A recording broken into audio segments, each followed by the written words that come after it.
Hello friends, welcome to NET JRF study point.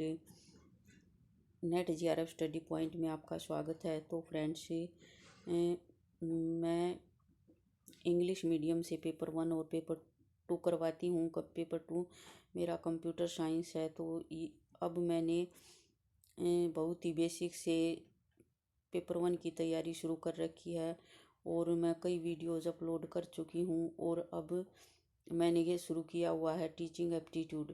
तो teaching aptitude की भी 2-3 classes हो चुकी हैं और आज मैं लेकर आई हूँ टिचिंग एप्टीट्यूड में इम्पोर्टेंट टॉपिक।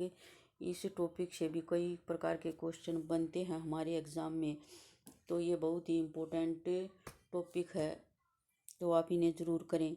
तो आज है हमारा understanding level. The main proponent of understanding level of teaching is Morrison. The teaching at the understanding level of higher quality than the one of at the memory level. It is more useful and thoughtful as it focus on the mastery of the subject.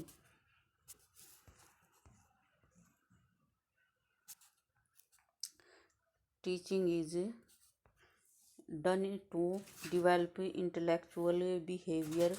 Learners become more capable to think, present the fact in the more logical manner, analyze them properly, and also draw inferences. Motivation at the understanding level of teaching is extrinsic as well as intrinsic in nature. Teaching learning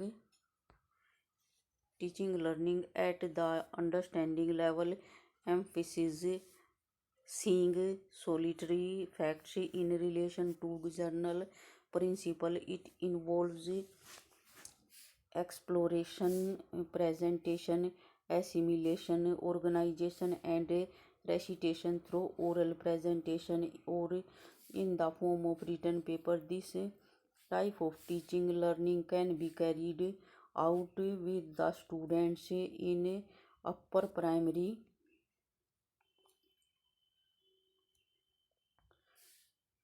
middle, and higher classes. ये तो था हमारा friends understanding level. अब आगे देख लेते हैं हमारा reflective level.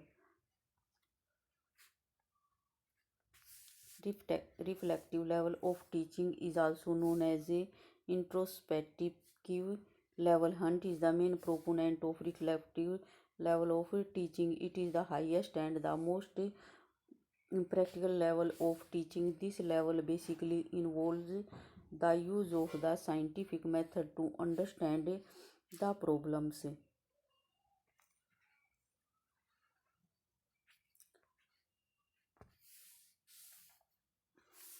The reflective level of teaching is highly thoughtful and useful.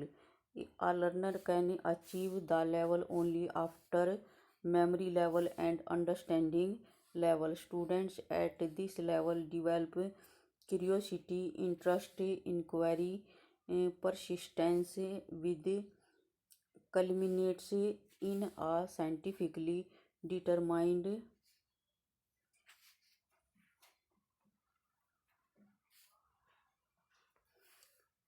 conclusion or solution of a problem. Teaching learning at reflective level involves careful and critical examination of an idea or problem thought, the problem solving approach.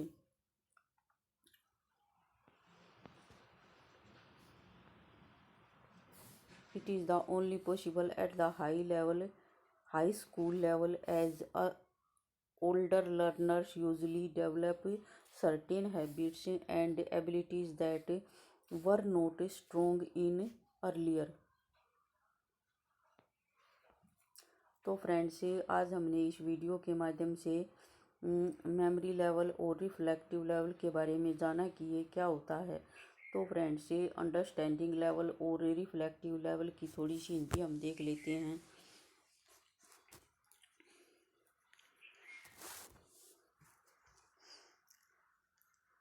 शिक्षण अधिगम का यह स्तर समवर्ती स्तर से थोड़ा ऊंचा होता है। इस स्तर पर पाठ्य सामग्री को रटने के बजाय ज्ञान को अच्छी तरह समझने का प्रयास किया जाता है। इस स्तर को शिक्षण में छात्रों के मानसिक शक्तियों के विकास के अवसर समवर्ती स्तर से अधिक होता है। इस स्तर पर छात्रों को इस प्रकार का ज्ञान दिया जाता है जिसका व्यवहारिक जीवन में उपयोग हो। इस स्तर पर छात्रों को किसी नियम व सिद्धांत की जानकारी देने के साथ उसके व्यवहारिक उपयोग को भी बताया जाता है। इस प्रकार यह स्तर केवल ज्ञान पर बल न देकर उसके पूर्ण बोध पर बल देता है, जिससे छात्र जो भी ज्ञान प्राप्त करे उसे समझ सके तथा उसका व्यवहारिक जीवन में प्रयोग कर सके। बोध स्तर के शिक्षण के लिए आवश्यक है कि इसमें समवर्ती स्तर पर शिक्षण हो चुका हो। इसके बिना बोध स्तर पर शिक्षण सफल नहीं हो सकता। शिक्षक इस स्तर पर छात्रों को सामान्यीकरण सिद्धांतों तथा तथ्यों के संबंध का बोध कराता है। शिक्षण प्रक्रिया को अर्थपूर्ण तथा सार्थक बनाता है।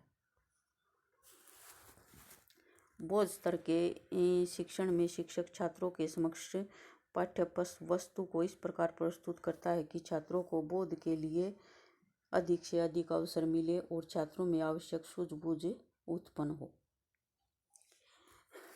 तो फ्रेंड्स, आज इस वीडियो के माध्यम से हमने टीचिंग लेवल ऑफ टीचिंग के अंडरस्टैंडिंग लेवल और रिफ्लेक्टिव लेवल के बारे में समझा है।